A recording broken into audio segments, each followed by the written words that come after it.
students, we were discussing about the human reproductive system, and we have discussed about the male reproductive system, in which we discussed the name of the primary sex organ, the accessory ducts and the accessory glands, and the main external genitals. So today I am going to start with the primary sex organ, and that is the testes, right? So this is the primary sex organ, and it is present in a pairs. So it is present in pairs, right? Where it is located? It is located in the extra-abdominal cavity. Extra-abdominal cavity. It is located in the extra-abdominal cavity. The testes. The location is the extra-abdominal cavity. They are located.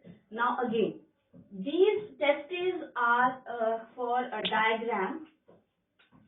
Suppose these are the two testes, right? And they are having a pouch-like structure in which they are enclosed, right?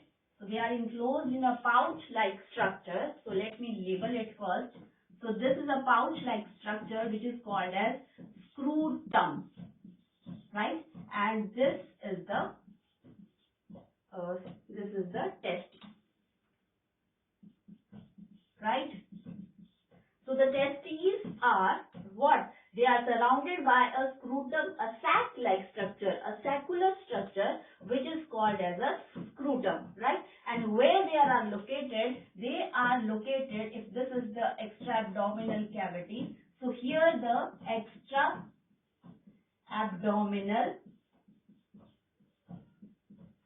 extra-abdominal cavity. So they are located below the extra-abdominal cavity, right? And these two testes, again, why they are located in a scrotum? Reason, scrotum, they are inside a scrotum. Scrotum helps in maintaining the temperature necessary for the production of sperms. So scrotum provides the temperature, right? Temperature which is 2 to 3 degrees Celsius required for the formation of sperm, right? So this temperature is going to be less than the internal body temperature, and this temperature is maintained by this scrotum, right? So that the sperms may be produced. This is the scrotum. And now what is going to happen? That from here, this is going to be the such kind of a structure. So here is this is extra-abdominal cavity, and you will see the two canal-like structure coming out from these two sides, and this is called as inguinal canal, right? So these are called as inguinal canal. We will later discuss what is the function of this.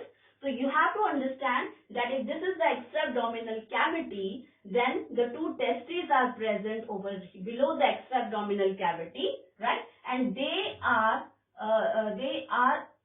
in a sac-like structure which is called as scrotum. And the function of the scrotum is to maintain the temperature of the testes so that the sperms may be produced. Now, what about the size? So the testes length, they are 4 to 5 centimeter in length, and width, they are 2 to 3 centimeter in width. Now, if these are the two testes, and what is inside the testes? Now, what is inside the testes? I'll draw that very diagram over here. Suppose if this is a one, I'm drawing it little bit bigger so that different parts can be understood very clearly. So this is the testes, and it is covered by, the scrotum, right? So it is going to be covered by a pouch-like structure that is called as scrotum, right? So this is again the scrotum and this is the testes, right? Now again this testes, this is made up of, this testis is made up of two layers, right? So the two layers, let me draw it with a different color. So this first I am drawing with red the internal layer. So this internal layer will give a certain loop-like structure towards the testes, like such,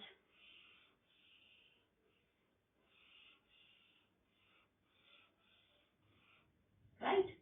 Such kind of structures, and you will see that this layer, internal layer, which is giving rise to these infoldings, this layer is called as tunica albuginea, right? Tunica albuginea. And the outer layer drawn by this blue line, this outer layer, this is known as tunica vaginalis, right?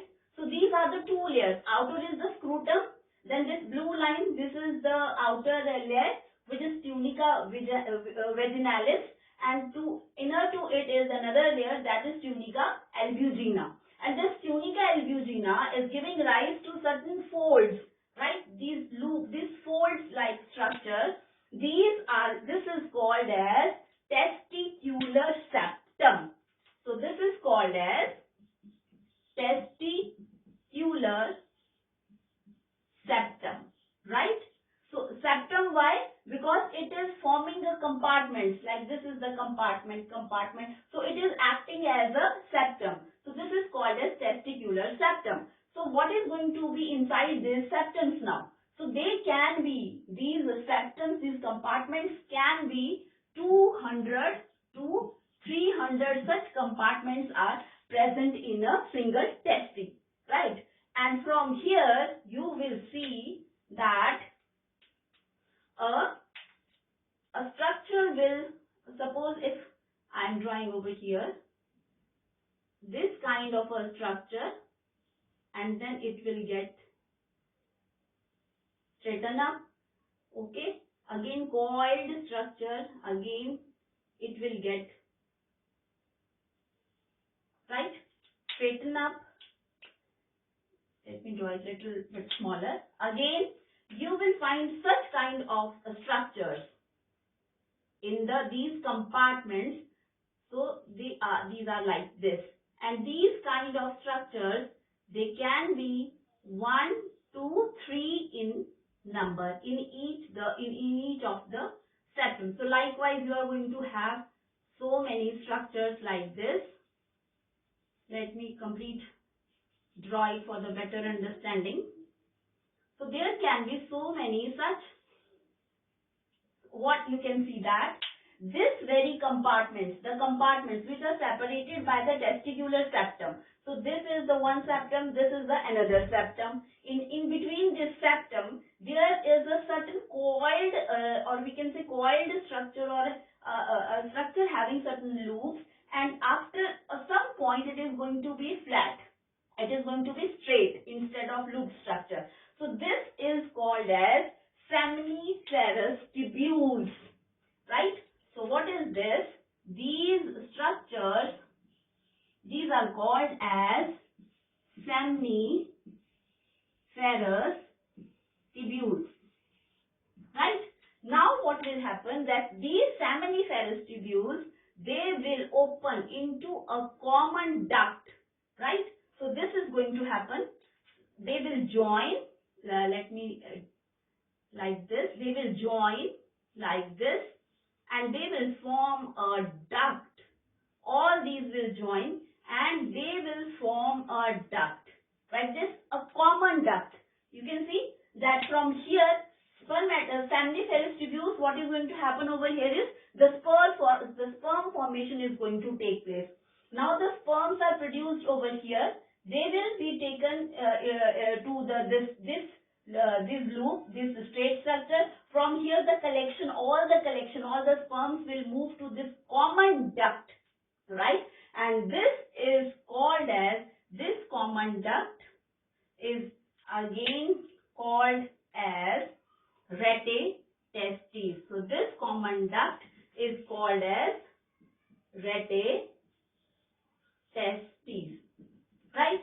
So where this all the sperms now are carried over. Now all these sperms, they will again over, like, if I am going to, for the better clarity of the diagram, so what is going to happen, that this duct will again open into another duct, and which is again going to be like this. This is going to carry all the sperms, right? And this is called as vas efferentia. So this is called as vas efferentia. Now this vas efferentia, wait a minute, I have to rub it first. So this vas efferentia is going to carry all the sperms which are collected over here in the rete testis. From rete testis, it is collected by the vas efferentia. Now this is given to another structure which is called as epididymis. So it is behind, so it is not, we are not able to see, but for the, just to understand, so this is the epididymis. Epididymis. So now the sperm will now move from this vas efferentia to this epididymis. So this is what is happening inside the testes. So this is the internal structure of a testis. So what we have discussed, that testis from outside, it is covered by a scrotum, a saccular or a pouch like structure. Now this testis is having two layers. The outer is called as tunica vaginalis and the inner is called as tunica albugina. Tunica albugina, that gives certain infoldings, and these infoldings are called as testicular septum, right? And this testicular septum, it is having 200 to 300 compartments, right? So each testis is having about approximately 200 to 300 such compartments. Now this inner layer is giving the infolding, right? And between these compartments there is another structure which is called as seminiferous tubule, this blue. So पहले तो ये कैसे होगा, थोड़ा सा coiled होगा, looped होगा, थोड़ी देर बाद it will become straight. अब यहाँ पे seminiferous tubules पे the formation of a sperm is taking place. Now suppose the sperm is formed. I am showing it like this. They are not like this, but I am showing how the sperm is moving. So the sperm is suppose formed over here. Now the sperm is moving, right? It will get into this tubular structure. All they will get over here, right? And they are collected in a common duct here, right? And this common duct is called as rete testis.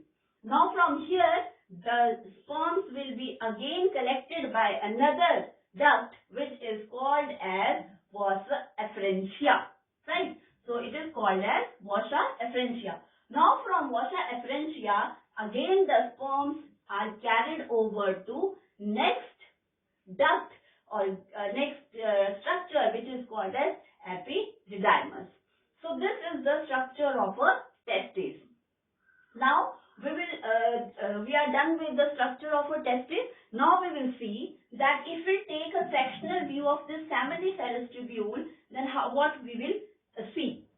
So if Suppose if this is the, here are this we can see the three, these are the seminiferous tubules, right? Sectional view of this, we cut this very portion, so we can see the sectional view of seminiferous tubules. So this is a seminiferous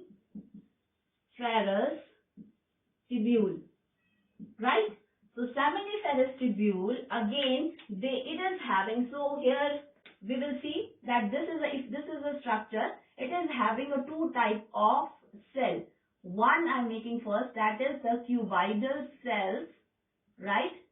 The cuboidal cells, and the other are the pyramid shaped little pointed type of a cell, right? So such kind of structure is going to be present in all of the three. I am explaining just in one. So what is this? So this blue, these are the cuboidal cells. Shape is cuboidal cells. But what are these cells known as? These are the germinal cells, or we can say the male germinal cells. Very important. And these pyramid shaped cells, these are called as Sertoli cells, right? Now here, what is this? This is the whole interstitial cells, right? So this is having whole of the interstitial cells. I'm showing it over here in such a way. So these are what? This is a interstitial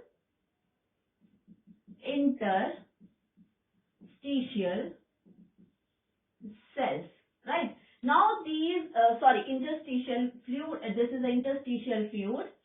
This is packed with the interstitial tissue or a fluid. Now this will show the presence of certain kind of a cells, like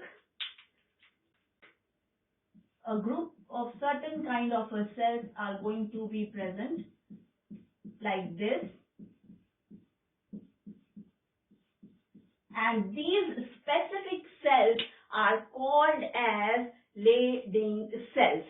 So these are called as Leydig cells, right? Now what is the function? Now these cuboidal cells, the male germinal cells, it will help in the formation of a sperm. So first is the male germinal cell, right? So male germinal cell, it will help in the production of a sperm. So sperms are produced by the male germinal cell. Second type is the pyramid cell, which are called as Sertoli cells. Sertoli cells, their function is to provide the nourishment, nutrients, which is required for the development of a sperm. So the function of this Sertoli cell is to provide the nourishment. Third type of a cell are the Leydig cells, and these are also called, since they are present in the interstitial tissue or a fluid, these are also called as interstitial cells. Okay, so the function is they will release certain kind of hormones called as testicular hormones, like the androgens, which are necessary. Androgen is a testicular hormone which is necessary for the male reproductive system. So you can see they are dependent upon each other. Which structure is this? This is a sectional view of a seminiferous tubule. Fine. So I'm just showing here only in one view what is going to be. So here is the cuboidal cells and the pyramid shaped cells. Cuboidal cells are the germinal cells. Function is the formation of a sperm. Sertoli cell is going to provide the nourishment to the sperm, and Leydig cells, they will produce the hormones like the androgen. So this is, we are done with the primary sex organ, that is the testes, and we will, in my next video, we will start with the detailed male reproductive system, which all the functions of how the sperm is conducted. Thank you, class.